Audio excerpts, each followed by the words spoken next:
has mankind hesitated to eradicate the creatures that stand in the path of his conquest?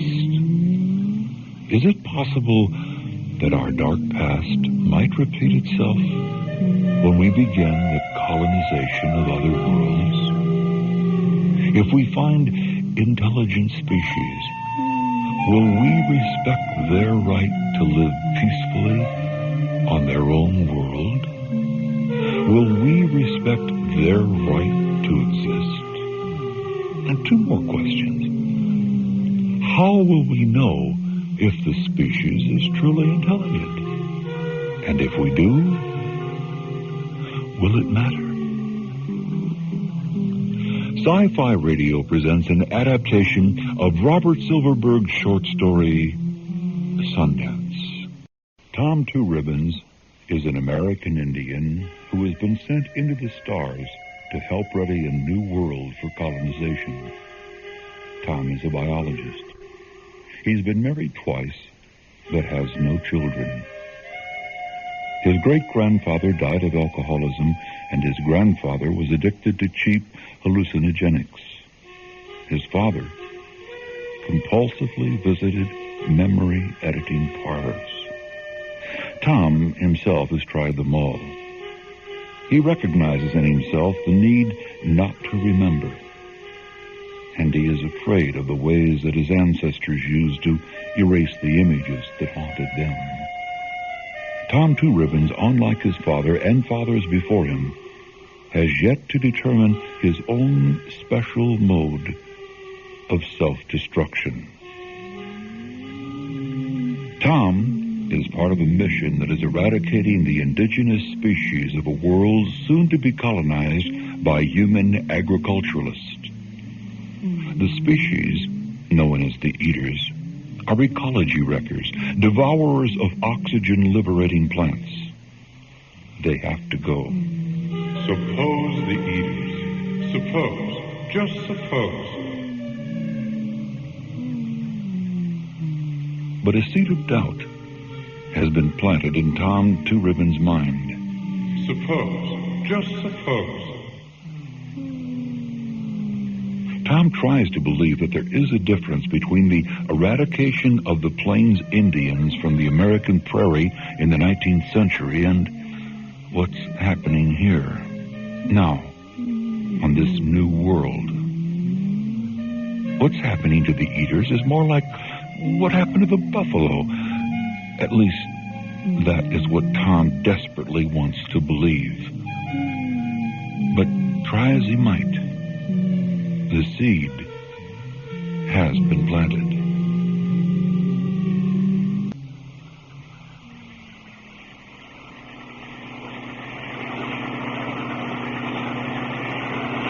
Today we liquidated 50,000 Eaters in Sector A. Herndon and I flew due east at sunrise, with the green-gray dawn at our backs. He and I sprayed the neural pellets over 1,000 hectares beyond the river, where the Eaters have already been eradicated.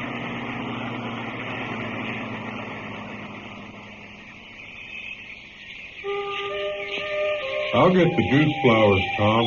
You get the lunch ready, okay? Sure. Pick the ripe ones, though.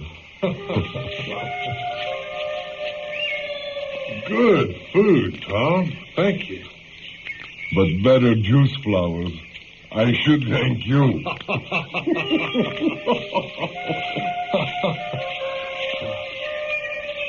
I've got a question for you, Tom. What is it? Oh, a thought is all, just a speculation. Quit explaining, just ask the question. All right, then, here it is.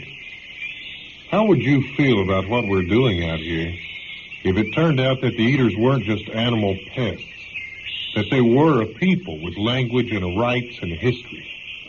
But they aren't. Well, suppose they were, though. I mean, just suppose that the Eaters were intelligent. And suppose that what we're doing... They aren't intelligent, Herndon. Hey, don't take this personally, Tom. It's just a hypothesis. But just suppose... Just shut up. Don't make me any angrier than I already am. You might regret it. All right. Calm down. No offense, man.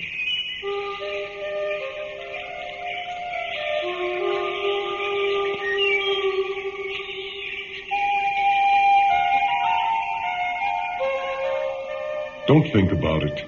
It amuses the son of a bitch to go after other people's vulnerabilities. Don't listen. Just sleep. What I need is sleep. Suppose the eaters.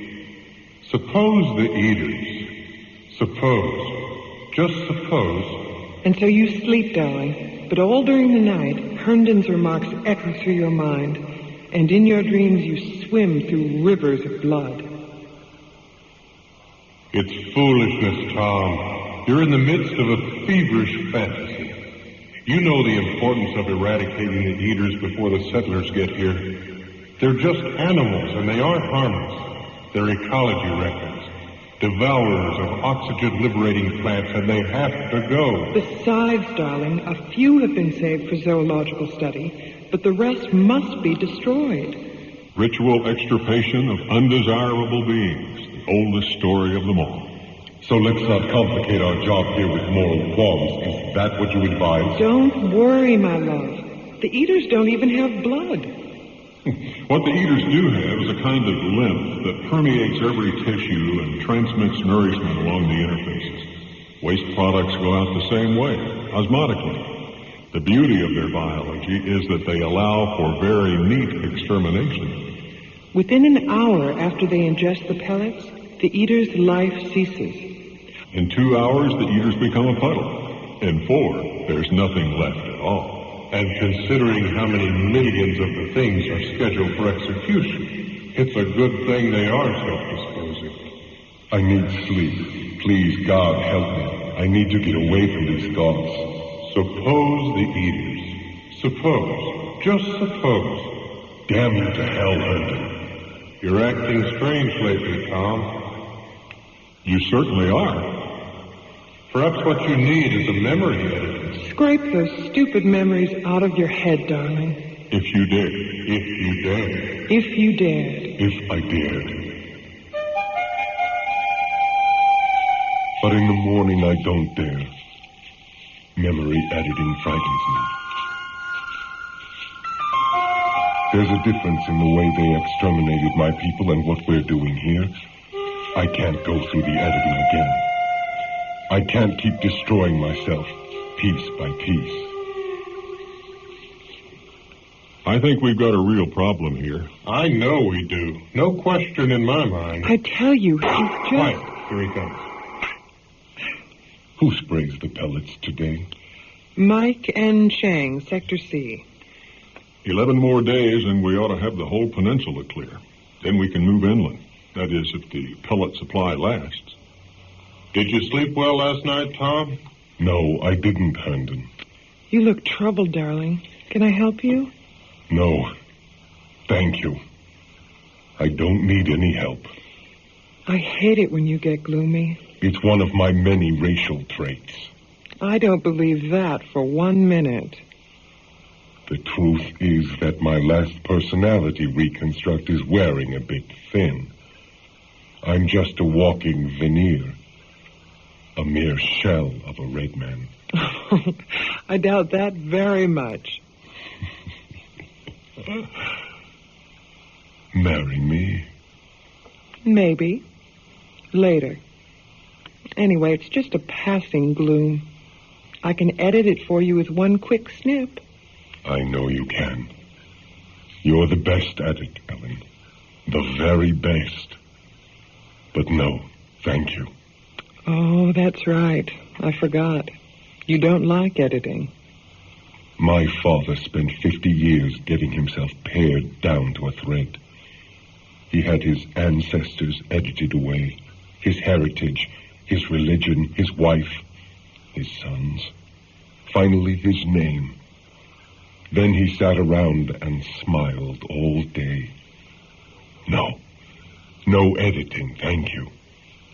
Where are you working today?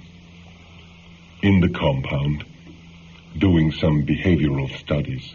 Want some company? I'm off all morning. No, I'd rather be alone.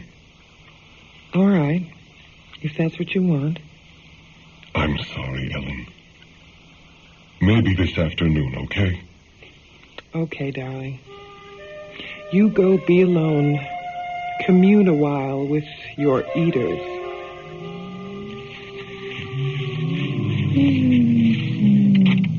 Test 1, 2.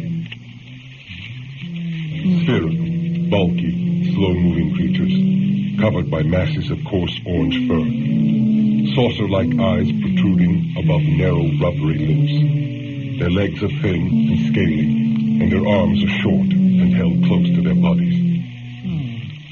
Hello, my brothers. And the seed of doubt is planted. Tom Two Ribbons has begun to wonder.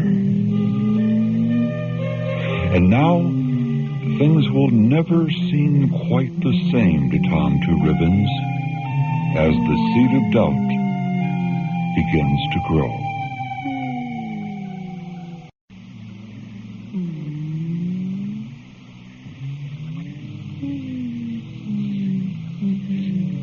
Today I noticed something strange.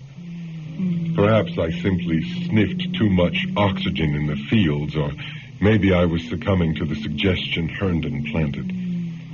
Possibly it's the family masochism cropping out. At any rate, while I was observing the eaters in the compound, it seemed that they were behaving intelligently, that they were functioning in a civilized manner. I followed them for 3 hours. During that time, they uncovered half a dozen outcroppings of oxygen plants. In each case, they went through a stylized pattern of action before starting to eat. First, they formed a straggly circle around the plants. Then they looked towards the sun. They looked toward their neighbors to the left and to the right around the circle. They made fuzzy, neighing sounds. They looked toward the sun again, then moved in and began to eat. If it wasn't a prayer of thanksgiving, a saying of grace, then what was it? And if they're advanced enough spiritually to say grace, are we not therefore committing genocide here? I understand that the eaters cannot coexist with human agriculturalists, but this is their world. The liquidation effort is predicated on the assumption that the intelligence level of the eaters is at a par somewhere between an oyster and a sheep. Mankind's conscience stays clear because our poison is quick and painless, and because the eaters thoughtfully dissolve upon dying, sparing us the mess of incinerating millions of corpses. But if they pray,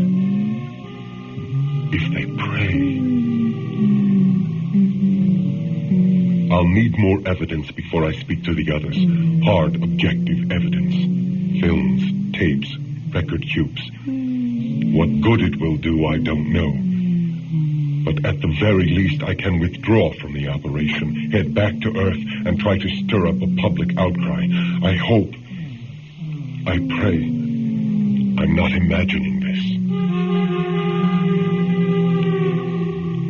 No, I'm not. They gather in circles.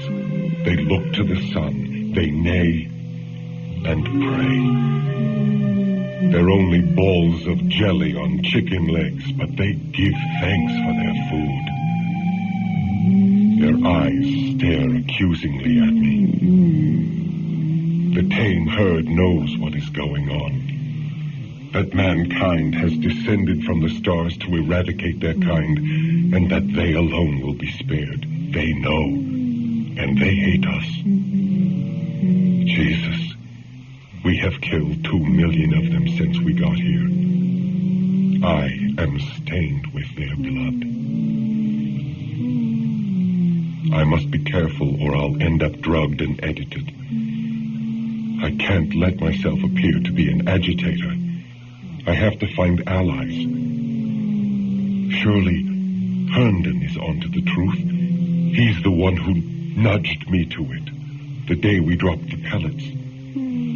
I'll talk to him tonight.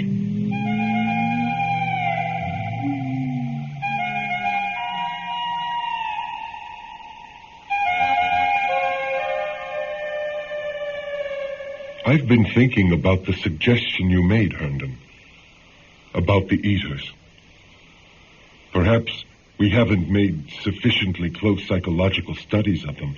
I mean, if they really are intelligent... Who says they are, Tom? You did. On the far side of the forked river, you said... What I said to you was a speculative hypothesis. I was just making conversation. No, it was more than that. You believed it. Don't start this, Tom. If for a moment I believed we were killing intelligent creatures, I'd run for an editor so fast I'd start an implosion wave. Why did you ask me that, then? Idle chatter, that's all. Amusing yourself by kindling guilt in someone else? You bastard. Look, Tom, if I had any idea you'd get so worked up about a hypothetical suggestion... Look, the eaters are not intelligent beings. Otherwise, we wouldn't be under orders to liquidate them, would we?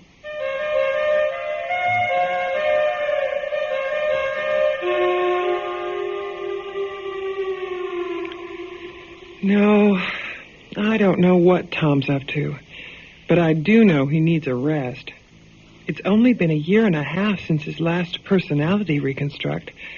The breakdown then was pretty bad. He's refused 3 times in a row to make the pellet spraying run. Claims he can't take time away from his research.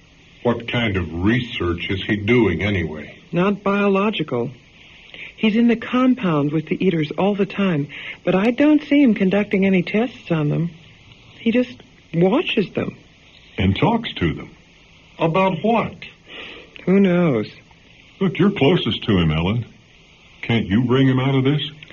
I've got to know what he's into first. I don't know what's the matter. He's just not saying a thing, nothing at all.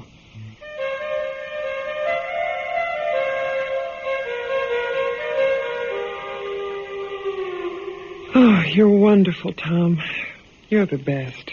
Liar. No, it's true. You are. And you are, too. It's a gorgeous moon tonight. Want to walk with me? Where? Out in the compound. No, I don't think so. Why not? Because I don't feel like it. All right, darling. I don't want to hurt you, Ellen. I know that. There are things I just have to do my own way. Please, understand. I'm trying.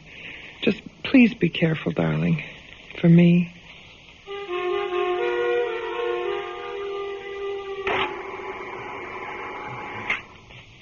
Hello, Tom. Michaels? What can I do for you? Can I be spared for a few weeks?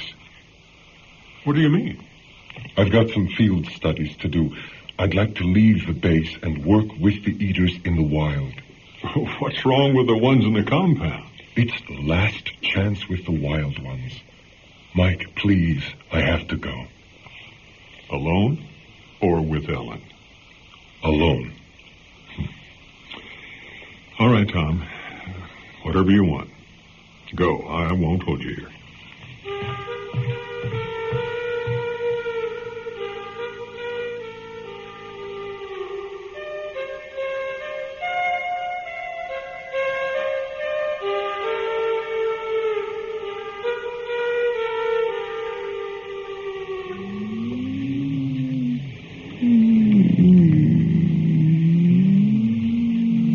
I dance in the prairie under the green-gray sun. About me, the eaters gather.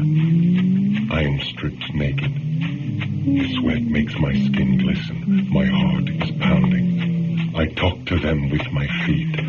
I dance for them. I dance, and they understand. They have a language of soft sounds. They have a God. They know love and awe and rapture. They have rights. They have names. They have a history. How can I reach them? With my feet, with my hands, with my grunts, with my sweat. They gather round me by the thousands, and I dance for them. I must not stop. I cannot. I will not.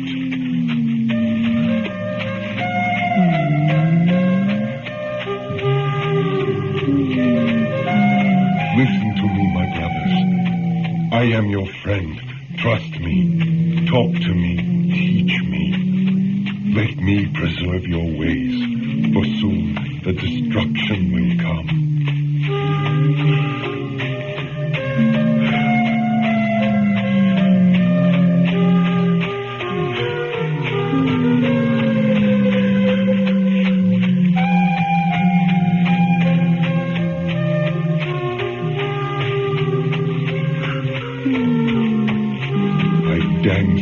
And the sun climbs high, and the eaters murmur softly.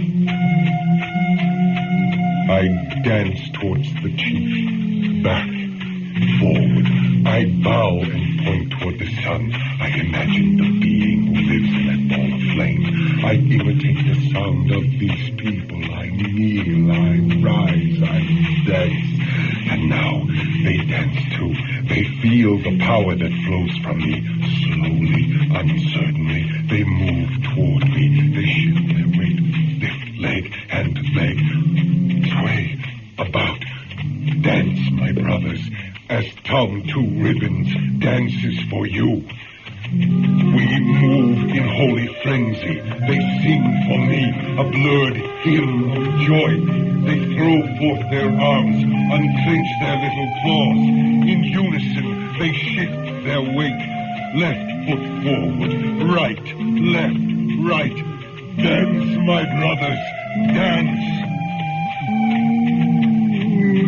Now, gently, they thrust me across the field to a part of the meadow where the grass is deep and untrampled. Still dancing, they seek the oxygen plants and find clumps of them beneath the grass. They make prayers and seize the plants with their awkward arms.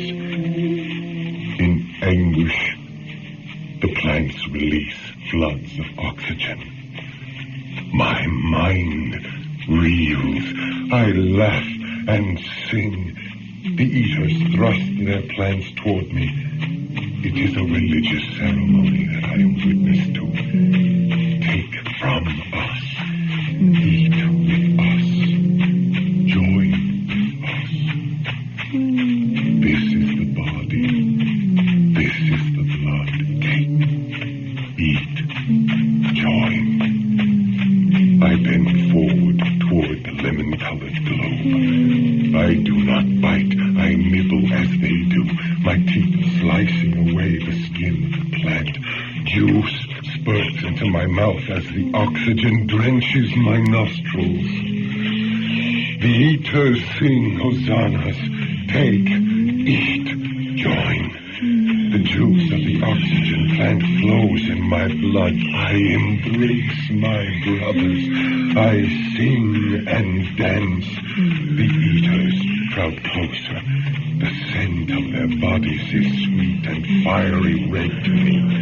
Their soft cries are like puffs of steam. The thick grass hums to me, deep and rich, as the wind hurls points of flame across the prairie.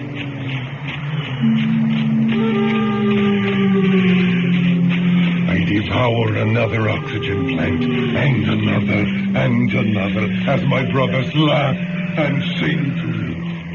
They tell me of their gods, the god of warmth, the god of food, the god of pleasure, the god of death, the god of holiness, the god of wrongness. They tell me of their history and their holy rites.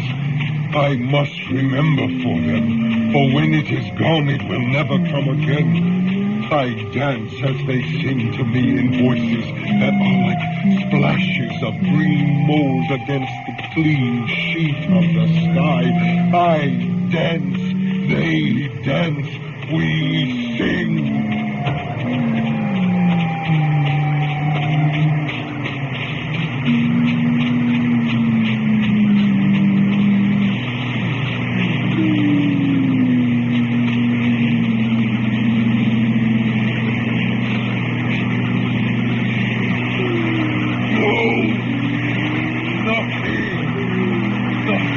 People listen to me.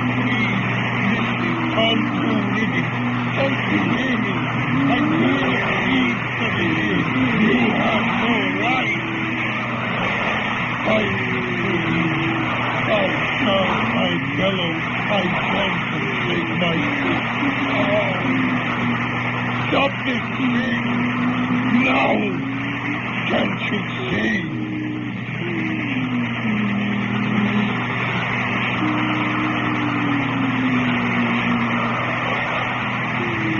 I've tried to stop them from taking the pellets, but they do not understand.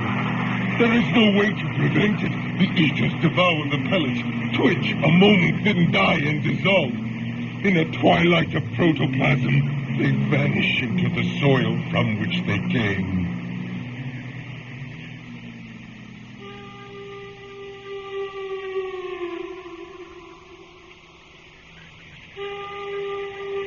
They are gone now.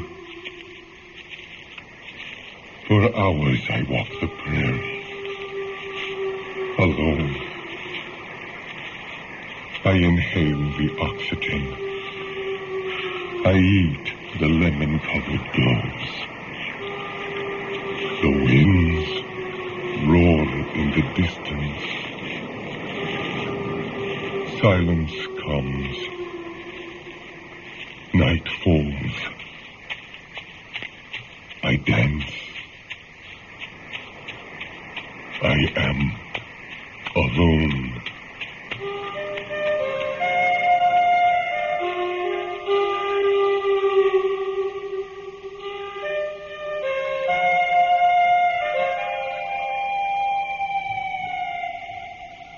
It's time to go in, Tom. I have so much to tell you. What we do here is wrong. We'll listen, darling. But now it's time to go back in.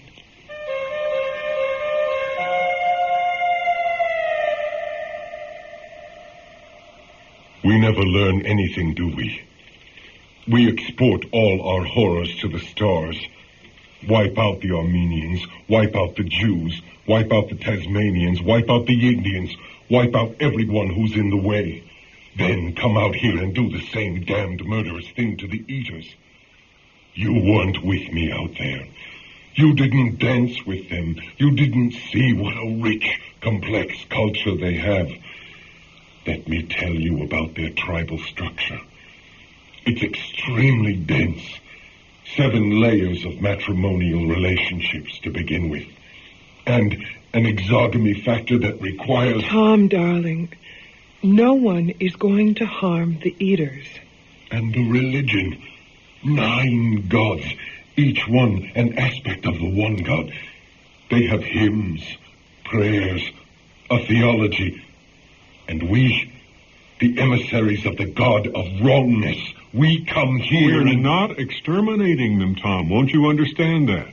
This is all just a fantasy of yours. You've been under the influence of drugs, but now we're cleaning you out. You're going to be all right in a while. You'll have perspective again. A fantasy? A drug dream? I stood out in the prairie and watched you drop the pellets, and I watched them die and melt away. I didn't dream that. How can we convince you? What will make you believe? Shall we fly over the eater country with you and show you how many millions there are? But how many millions have been destroyed? Darling, no one has ever wanted to hurt the eaters. This is a scientific expedition. We're here to study them. It's a violation of all we stand for to injure intelligent life forms. You admit that they're intelligent? Of course. That's never been in doubt. Then why drop the pellets? Why slaughter them? None of that has happened, Tom. Please believe me. Believe us. If you want me to believe you, why don't you do the job right? Get out the editing machine and go to work on me. You can't simply talk me into rejecting the evidence I've seen with my own eyes. Tom, you were under drugs all the time. I've never taken drugs, except for what I ate in the meadows when I danced. And that came after I had watched the massacre for weeks and weeks. Are you saying that it's a retroactive delusion? No, Tom. You've had this delusion all along. It's part of your therapy, part of your reconstruct. You came here programmed with it. That's impossible. It was done to reconcile you to mankind, you see. You had this terrible resentment of the displacement of your people in the 19th century. You were unable to forgive the industrial society for what they did to your people, your family, and you were terribly full of hate. Your therapist thought that if you could be made to participate in an imaginary modern extermination, if you could come to see it as a necessary operation, you'd be purged of your resentment and able to take your place in society as a productive, vital human being. Don't talk idiocy. If you knew the first thing about reconstruct therapy, you'd realize that no reputable therapist could be so shallow. There are no one-to-one correlations in reconstructs. Tom, darling, please. No. Don't touch me. Keep away from me. Just keep away. Look here, old man. I won't let you persuade me that this is a fantasy or a therapy of some kind. What can we do then? Let me go. Where? Back to be with my brothers.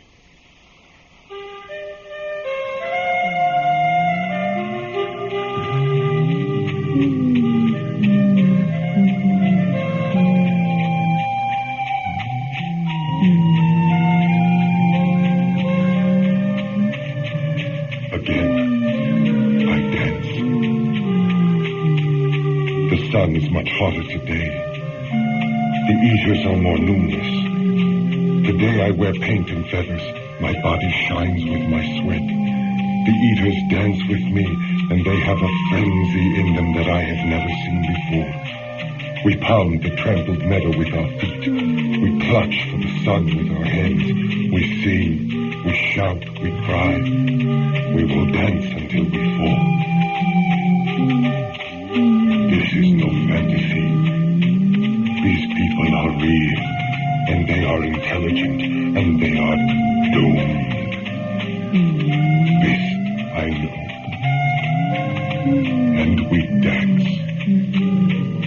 Despite the doom, we dance.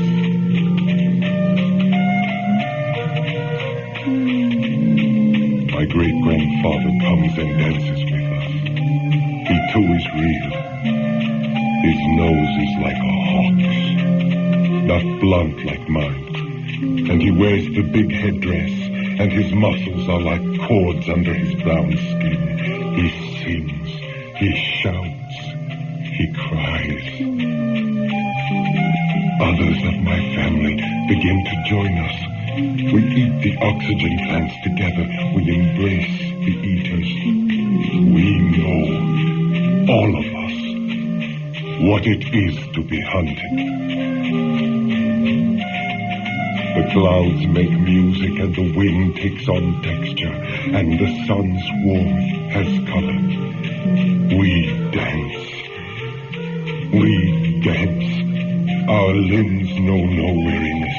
The sun grows and fills the sky, and I see no eaters now, only my own people, my father's fathers across the centuries, thousands of gleaming skins, thousands of hawk noses, and we eat the plants, and we find sharp sticks and thrust them into our flesh, and the sweet blood flows and dries in the blaze of the sun. And we dance, and some of us fall from weariness, but we continue the dance, and the prairie is a sea of bobbing headdresses, an ocean of feathers, and we dance, and my heart makes thunder, and my knees become water, and the sun's fire engulfs me, and I dance, and I fall, and I dance, and I fall, and I fall.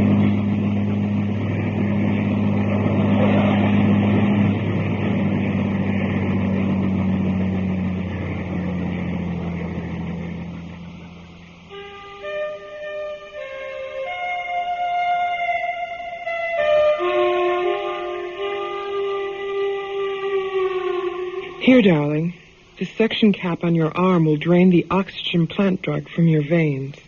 And here's a shot that will help you rest. Rest, old man. That's what you need. And so I rest and am very calm. Ellen kisses me and I stroke her soft skin. The others come and try to talk to me, but I do not listen. I am too busy searching for realities. What's it like, Tom? It's like falling through many trapdoors, looking for the one room whose floor is not hinged. Everything that has happened on this planet is my therapy. You see? You see? You see? Nothing is really being exterminated here. This is the therapy of my friends. They have carried the weight of accumulated centuries of guilt and have come here to shed that load. You're here to ease us of our burden, to draw our sins into yourself and give us forgiveness. Again, I fall through and see that the eaters are mere animals who threaten the ecology and must therefore be removed. The culture you imagine for them is your hallucination, kindled of ancient angers. So you must withdraw your objections to the necessary extermination of the eaters. But instead, I fall through. There is no extermination except in my mind. I must sit up now and apologize to my friends, these innocent scientists whom I have called murderers. And you fall through. You fall through. You fall through. I fall through.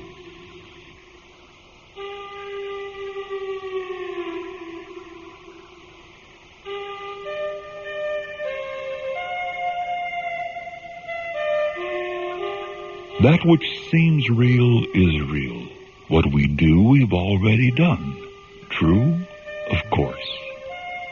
But then again, maybe not. The doors keep opening, and we continue falling through them until another door opens and we fall through that one. One thing is certain, and that is this. It is impossible to be certain of anything in a world where reality is often just a matter of opinion. The only thing to do then is sing and dance to the sun.